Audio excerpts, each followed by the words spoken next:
আজকে যদি আপনি আমাদের সমাজের পরিসংখ্যান ঘাটেন, আপনি দেখবেন আমাদের সমাজের প্রধান সমস্যা হচ্ছে শিরক, আল্লাহ পাকের সাথে শিরক করা।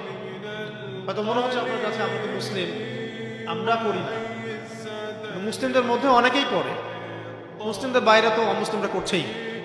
ঠিক আজকে থেকে 1400 বছর আগে, 1500 বছর আগে যে আইয়ামে জাহেলিয়া ছিল, সে আইয়ামে জাহেলিয়াতেও মক্কার কাফের মুশরিকরা প্রধান যে পাপটা করতো সেটা হলো শিরক, আল্লাহর সাথে অংশীদার সাব্যস্ত।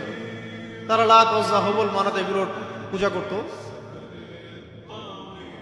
এখন আমরা হয়তো এটা করি না, মুসলিমরা, অমুসলিমরা করে। কিন্তু মুসলমান অনেকেই কালিমা পড়েও কবর পূজা করে, মাজার পূজা করে, আর অনেক শিরকের সাথে লিপ্ত, পশ্চিমা আদর্শের পূজা করে।